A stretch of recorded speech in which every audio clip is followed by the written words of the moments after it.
amigos e minhas amigas, vocês que estão participando dos mais variados concursos Brasil afora. Meu nome é Leonardo Agostini e volto aqui com mais uma aula do Direito Civil Brasileiro, tratando, como vocês já sabem, do nosso módulo da parte de obrigações, contratos e responsabilidade civil.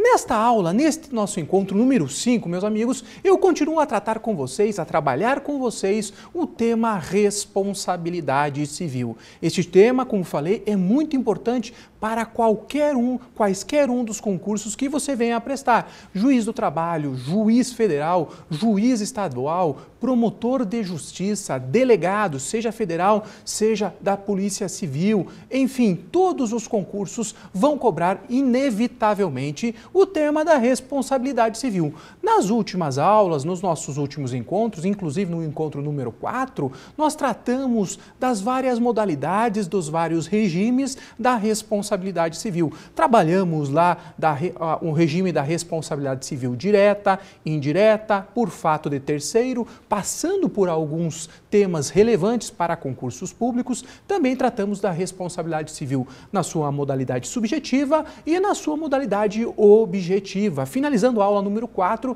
com a teoria do risco, uma teoria importantíssima que vem sendo cobrada reiteradamente nos concursos públicos. Hoje, meus amigos, eu começo a trabalhar os elementos. Agora eu vou começar a trabalhar com vocês os elementos formadores da responsabilidade civil, aqueles pressupostos necessários para a configuração da responsabilidade civil. Se vocês relembrarem comigo na última aula, o que nós vimos nas últimas aulas, nós vimos o seguinte, que na responsabilidade civil subjetiva, nós temos como elemento base ou fundamento base deste regime de responsabilidade a culpabilidade do agente. Então, a vítima, caso queira ser ressarcida, tem que, inevitavelmente, comprovar a culpabilidade do agente. Já no elemento, ou o elemento fundamental da responsabilidade objetiva é o risco. Eu crio um risco e, inevitavelmente, respondo por todo aquele risco.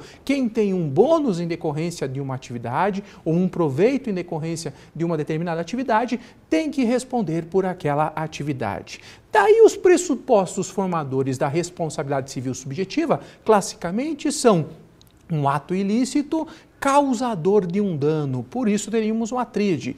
Ato ilícito, mais dano, mais nexo de causalidade entre o ato praticado pelo agente, a imputabilidade, e o dano suportado pela vítima. Já na responsabilidade objetiva, nós retiramos o elemento culpa e o indivíduo então passa a responder com base no risco. E daí os elementos seriam basicamente o dano e o nexo de causalidade entre a atividade desenvolvida pelo agente e o dano suportado pela vítima. Por quê? Se o dano tiver relação de causalidade com a atividade desenvolvida pelo agente, ele responde. Se não houver nexo de causalidade, ele não responde. E daí nós já chegamos então no elemento clássico, num elemento importantíssimo dos dois regimes. Este elemento é formador, é importante para os dois regimes jurídicos. Qual o elemento que eu separei para essa quinta aula? O chamado nexo de causalidade. Vejam que na responsabilidade civil subjetiva, ele é elemento, é pressuposto integrante. Eu tenho que ter ato ilícito, mais dano, mais nexo.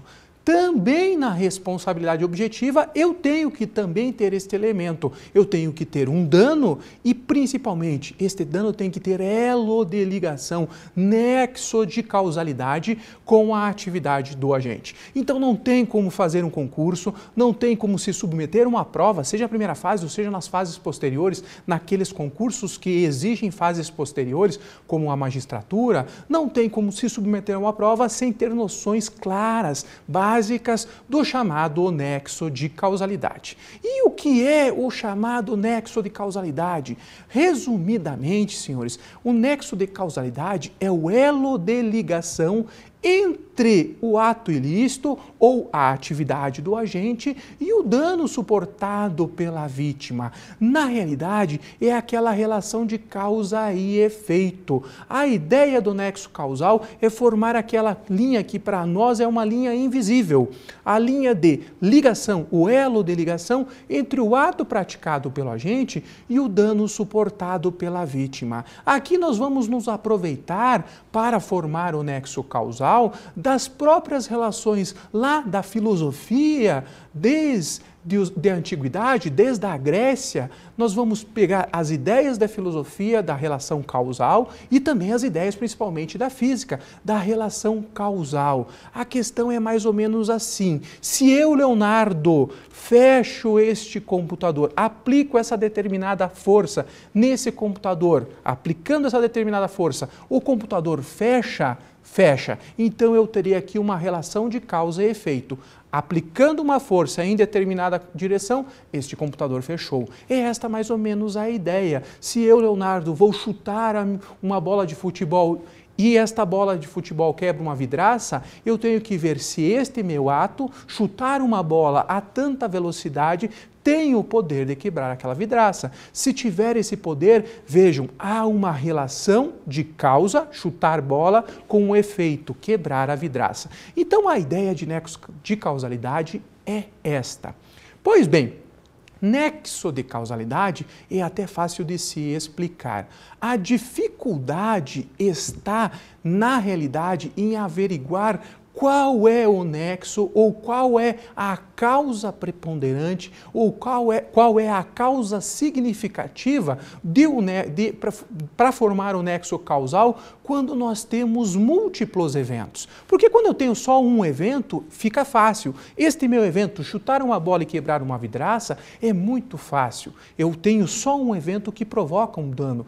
Como eu tenho também aquela possibilidade de um indivíduo atirar em alguém.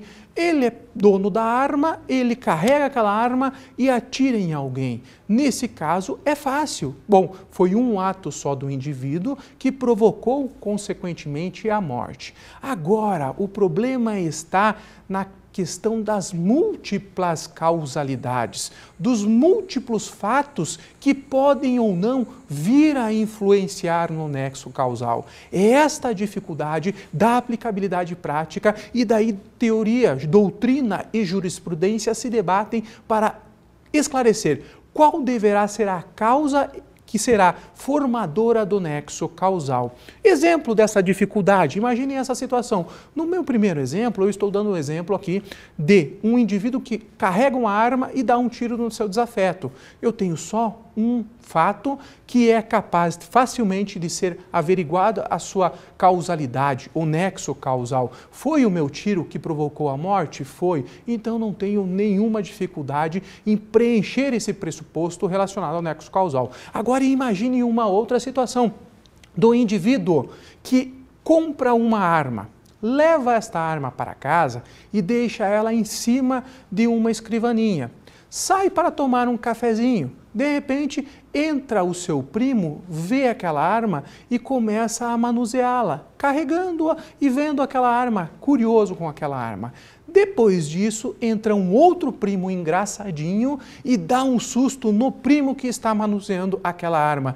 Diante daquele susto, há o disparo e uma determinada, a mãe do indivíduo que comprou a arma, que está lá na cozinha, é atingida pela bala. A pergunta é, nessa sucessão de eventos, quem é responsável pela morte? Quem é responsável por este último evento, a morte da mãe do dono da arma? O próprio dono da arma, que deixou a arma em cima da escrivaninha para que todos manuseassem, aquele primo que estava manuseando a arma, ou aquele outro primo que adentrou no quarto e fez uma brincadeira de mau gosto, fazendo com que o primo que estava com a arma disparasse a arma. Quem será o responsável? Ou todos eles serão responsáveis? O mesmo seria no caso de múltiplos eventos, naquele caso clássico que está aí sempre na jurisprudência nossa, em que eu provoco um acidente de trânsito, Leonardo Agostini provoca um acidente de trânsito aqui em Curitiba, de repente, aquela vítima tem um pequeno ferimento, mas tem que ser atendida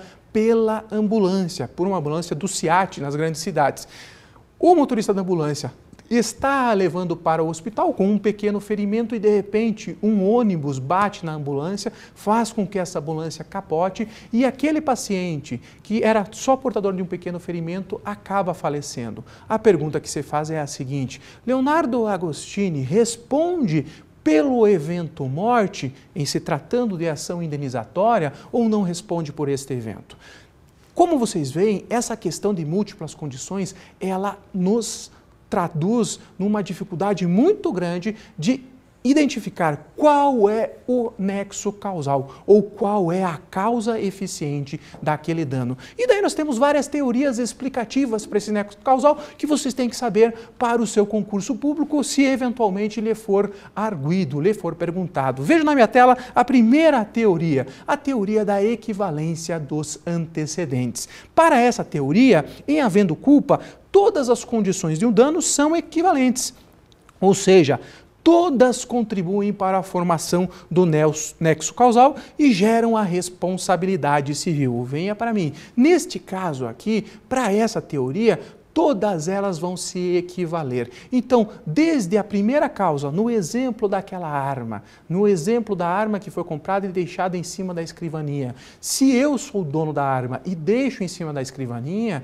essa causa também é importante para o evento morte. Então, esta causa vai ser uma causa, aqui neste caso, equivalente para o resultado morte. Então, eu, dono da arma, também respondo pelo evento morte. Eu matando a minha mãe, eu também sou responsável em sede de responsabilidade civil. Essa teoria tem vários benefícios. Por quê? Benefício, qual é o benefício dela? Ela vai simplificar o problema, a dinâmica do nexo causal. Todo mundo que está na cadeia causal, seja o mais próximo, seja o mais remoto, está legitimado a responder. Outro benefício também é de proteger a vítima. Então, ela tem dois benefícios muito grandes. Protege a vítima e também, em variados casos, invariavelmente nos casos concretos, ela facilita o trabalho do operador do direito. Mas como vocês sabem, vocês lembram também na faculdade, nós temos aqui um malefício muito grande, que é aumentar muito o espectro dos eventuais legitimados à responsabilização. Nesse caso, tem um exemplo muito interessante que é reiteradamente visto também nos autores, nos livros do direito civil, da possibilidade de eventualmente responsabilizar inclusive o marceneiro que fabricou uma cama porque um casal praticou o adultério. Então é um exemplo chocante, mas seria isso. Pela teoria da equivalência das condições, se há um adultério, se há a prática da quebra do dever de fidelidade no casamento e essa quebra se deu dentro da casa, em cima de uma cama, se não fosse a cama, eu não teria conseguido ter o adultério. Portanto, o marido traído teria o direito a acionar, inclusive o marceneiro, pedindo uma indenização. O que vocês sabem, ele vai violar o bom senso e também os princípios da equidade. Teoria da equivalência das condições. Uma outra teoria é a chamada teoria da causalidade adequada. Vejam na minha tela. Para essa teoria, o problema da relação de causalidade é uma questão científica de probabilidade. Vejam só, científica de probabilidade. É provável que desta causa ocorra aquele determinado evento? Assim, dentre os antecedentes do dano, há que destacar aquele que está em condições de necessariamente tê-lo produzido. O juiz fará a pergunta: qual é a causa apta, num juízo de probabilidade, a causar o dano?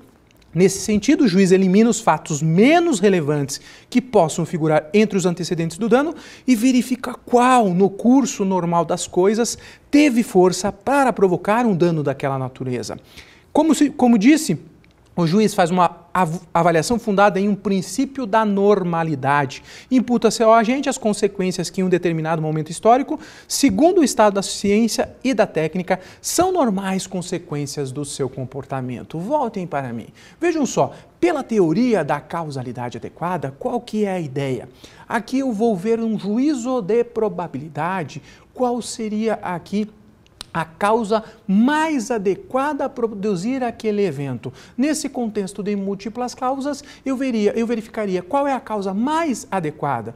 Esta é a causa mais adequada. Sendo esta a causa mais adequada, nesse caso concreto, eu então condeno. Alguns exemplos trazidos pela jurisprudência estão relacionados ao acidente de trânsito. Em alguns casos, o que se faz a análise aí no Poder Judiciário de acidentes de trânsito envolvendo motoristas com habilitação vencida ou até sem habilitação. No caso dos motoristas com habilitação vencida, esse indivíduo está transitando com a habilitação vencida. Envolve-se em um acidente aonde o outro condutor, ele avança a preferencial e daí ocorre o acidente. Pois bem, nesse caso, quando o motorista do carro, do motorista sem habilitação deste veículo que foi danificado, ajuiza a ação, a defesa do outro motorista é a seguinte: olha, ele não tinha habilitação, então nesse caso eu não tenho que repará-lo, porque ele não era habilitado. E o juiz vai fazer daí um juízo de valor, um juízo de probabilidade. Pois bem, eu quero saber se essa causa é adequada, se essa causa que ele alega é adequada. Qual foi a causa adequada para este evento? Nesse caso, como surgiu o evento? Pois bem, eu tenho um veículo que está transitando na sua regular mão de direção pela via preferencial e outro veículo que transita pela via, só que fura a preferencial, avança a preferencial. Pois bem, em um dos veículos eu tenho um condutor sem habilitação. Agora, este fato, a ausência de habilitação, conduziu a este evento? Sim ou não? Se você fizer um juízo de probabilidade, você vai verificar que não. Segundo o curso normal das coisas, se eu substituísse o motorista não habilitado por um motorista habilitado, eu teria o mesmo efeito. Então, neste caso, a ação seria julgada procedente, a defesa não seria acolhida, porque a causa adequada para este acidente de trânsito foi o avançar a preferencial, não o caminhar sem habilitação. O andar sem habilitação ou dirigir sem habilitação seria uma mera infração de trânsito, que não afastaria, neste caso concreto, neste exemplo concreto, a possibilidade de ressarcimento dos danos sofridos. Ok, senhores? Continuando ainda com esta teoria, há algumas críticas com relação a ela. Existiria uma crítica de que, eventualmente, nós teríamos incerteza com relação às avaliações de normalidade e probabilidade do evento. Por quê? Para os críticos desta teoria, probabilidade não é certeza. Assim, aquilo que é provável nem sempre quer dizer que é o que ocorre na prática, no dia a dia. Então, essa teoria também é criticada. Continuando, mais à frente, surge uma nova teoria, a chamada teoria da causalidade eficiente, defendida, dentre outros, por Birkemeyer, Stopato, Köhler. Neste caso, para essa teoria da causalidade eficiente, vejo na minha tela, para ela as condições que concorrem para um certo resultado não são equivalentes, existindo sempre um antecedente que, em virtude de um intrínseco poder qualitativo ou quantitativo, elege-se como verdadeira causa do evento. Nesse caso dessa teoria, o juízo acerca da causalidade não se daria em abstrato, como se faz na teoria da causalidade adequada, mas sim em concreto, observando qual dentre as várias causas foi a mais eficiente. Essa teoria também ela é uma subteoria da teoria da causalidade adequada, é um aperfeiçoamento, só que ela é muito criticada, porque mesmo estes autores, ao defenderem, não conseguiram chegar a um consenso sobre um critério mais ou menos objetivo que permitisse selecionar entre as diversas causas de um dano, qual delas teria o poder intrínseco de produzi-lo no caso concreto. Então, vejam bem, para a teoria da causalidade eficiente, nós teríamos aí o juízo feito em concreto, observando-se qual dentre as várias causas teria sido a mais eficiente. Mas em alguns casos o juiz tem essa dificuldade de aplicabilidade prática. Por quê? Porque nesse conjunto de causalidade múltipla, nós podemos ter uma dificuldade em eleger qual seria a causa mais eficiente para um determinado caso concreto. Vejo aqui um um caso julgado aqui pelo Tribunal de Justiça do Estado do Paraná, complicadíssimo, de um indivíduo que estava caminhando num dia de chuva por uma cidade aqui no interior do estado e de repente esse indivíduo escorrega, cai perto do meio-fio, bate num poste energizado e morre afogado em uma poça d'água. Nesse caso, apesar de parecer uma situação totalmente anômala, mas é uma situação trágica e verdadeira. Ele morre afogado em uma pequena poça d'água. Por que ele morre afogado? Porque uma sucessão de eventos se agregaram ali. Quais seriam eventos? Primeiro estava chovendo e ele cai. Depois ele escorrega e cai. Ao cair, ele cai com a boca nessa poça d'água, mas bate com o braço em um poste metálico energizado. Esse poste estava energizado há vários minutos naquela cidade. E daí ele não consegue, as pessoas tentam o salvar e não conseguem. Pois bem, nesse caso, para essa teoria, teria que se perguntar qual é a causa, nesse caso concreto, a mais adequada. Alguns diriam, não, a causa mais adequada foi ele cair e ter tropeçado e cair na poça d'água. Outros poderiam falar, não, a causa mais adequada foi ele morrer afogado, morrer dentro da poça d'água. E outros ainda poderiam falar que a causa mais eficiente, desculpem, não mais adequada, a causa mais eficiente teria sido o poste estar energizado. Pois bem, então nós teríamos uma dificuldade, mesmo dentro dos doutrinadores, em saber qual seria a causa mais eficiente. Só a título de curiosidade, o Tribunal de Justiça do Paraná entendeu aqui que estaria formado o nexo causal e a causa aqui adequada, não com base na eficiente, mas na causa adequada, a causa adequada seria o poste estar energizado, o que impossibilitou o seu socorro. Continuando, senhores, para a gente finalizar aqui as teorias, a última teoria, a teoria da causalidade direta e imediata. Vejam na minha tela, também chamada de teoria da interrupção do nexo causal. Para essa teoria, considera-se como causa jurídica apenas o evento que se vincula diretamente ao dano, sem a interferência de outra condição sucessiva. Muitos autores defendem que foi esta a teoria da causalidade direta e imediata, também entendida ou chamada de teoria da interrupção do nexo causal, acolhida pelo nosso código, pois lá no artigo 403, que vocês estão vendo na sua tela, onde nós tratamos das perdas e danos, é prevista que as perdas e danos somente incluem os prejuízos efetivos e os lucros cessantes por efeito dela direto e imediato, sem prejuízo do disposto na lei processual. Então, no seu concurso, meus amigos, vocês podem se deparar primeiramente, com a pergunta sobre qual das teorias foi acolhida pelo Código Civil. Se existir na mesma pergunta, ou nas mesmas hipóteses, que a teoria foi a causalidade adequada ou a teoria do dano direto e imediato, você escolherá o do dano direto e imediato, que vocês verão comigo é a mais aplicada pelas cortes superiores, sejam STF, sejam STJ. Se só tiver na sua teoria, porque às vezes a banca é regional e essa banca regional se filia à teoria da causalidade adequada, porque ótimos autores a defendem, como Caio Mário da Silva Pereira, Sérgio Cavalieri, Carlos Roberto Gonçalves, provavelmente no Rio de Janeiro, às vezes uma banca específica, FUNRIO, por exemplo, ela poderia lhe exigir uma pergunta desta e só colocar a teoria da causalidade adequada. Daí você escolhe a teoria da causalidade adequada. Mas, então, com base no 403, a doutrina mais sólida vai defender que nós temos aqui como vigente no direito civil brasileiro a teoria do dano da causalidade direta e imediata, também chamada de interrupção do nexo causal. Quais seriam os benefícios dessa teoria? Aparentemente fundamenta-se em um fator mais objetivo que as antecedentes, não se baseando em noções abertas tais como eficiência causal ou normalidade social. No entanto, ela também é criticada por ser excessivamente restritiva, a ponto de deixar de fora a possibilidade de indenização dos danos reflexos. Venha comigo, continuamos.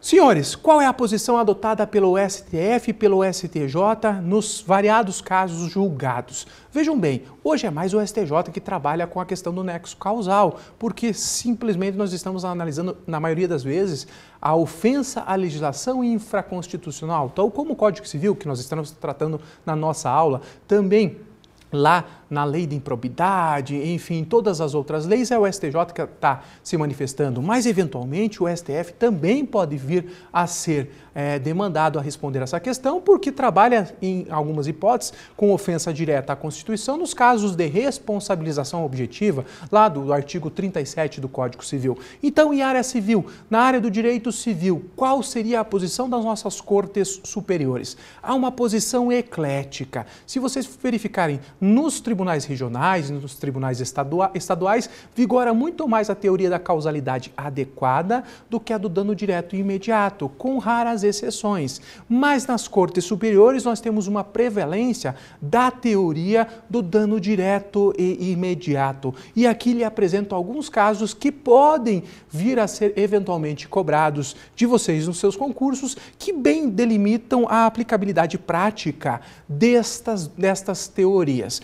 Primeiro caso, senhores, o caso dos foragidos de penitenciária, analisado já pelo STF e também por várias vezes pelo STJ. Nos casos da ação indenizatória promovida por uma pessoa que foi vítima de uma bala perdida ou então foi vítima, como em vários casos, de estupro, de assalto à mão armada, praticado por meliantes, por criminosos que fugiram de uma determinada penitenciária, então estão evadidos da penitenciária.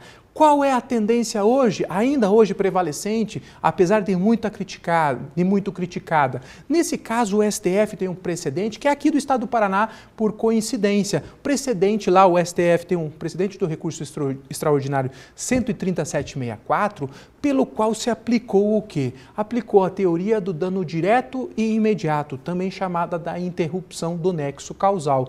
E num caso, então, em que uma família tinha sido prejudicada por danos, tinha sido vítima de danos praticados por quadrilha de foragidos do sistema prisional há vários meses, o STF, em sede de recurso extraordinário, reforma as decisões anteriores e julga pela improcedência da demanda, alegando nesse caso que haveria a interrupção do nexo causal a partir do momento em que os foragidos estivessem fora do sistema prisional. Enquanto dentro do sistema prisional, o Estado se responsabiliza pois tem o dever de guarda. A partir do momento em que eles se evadem, fogem, o STF entendeu a ruptura do nexo causal e aqui não há elo de ligação da omissão praticada pelo Estado com o dano suportado pelas vítimas.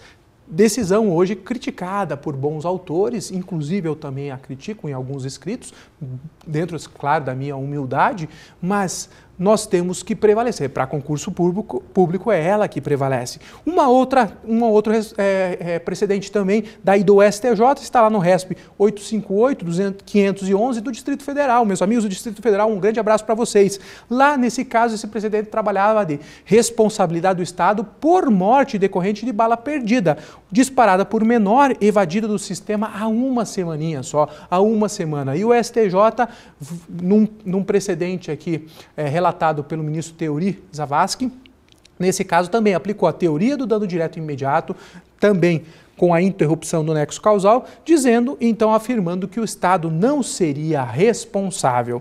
Nós temos também um caso interessantíssimo que está aí no informativo 452, do STJ, que trata do RESP 154.737, do famoso caso Sebrae. Vejam só, senhores, o que é este caso, muito rapidamente, para a gente ir caminhando para o final da aula.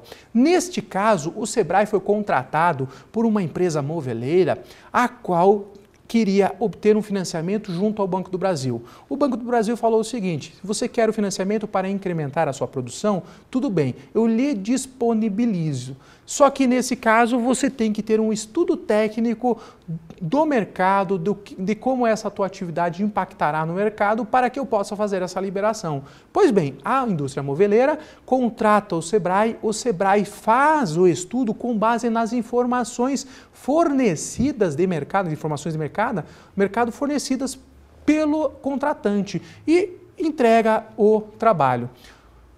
Meses depois, quase 2 anos depois, esta empresa vem a falir porque ela teve uma dificuldade de mercado, dificuldade de fluxo de caixa, porque houve modificações no projeto, uma série de eventos, uma sucessão de eventos que a levam a falir. E ela ajuiza, o síndico da massa falida ajuiza uma ação indenizatória contra o Sebrae, pleiteando então aqui uma indenização por danos materiais e danos morais. Primeira instância e segunda instância reconhecem o direito à indenizabilidade e o STJ é chamado a responder essa questão. E lá, com base também na teoria do dano direto e imediato, o STJ começa a analisar as várias causas que foram sucessivas neste evento e explica que, neste caso, o estudo do Sebrae era meramente consultivo e nós tínhamos várias outras causas que poderiam influenciar o resultado.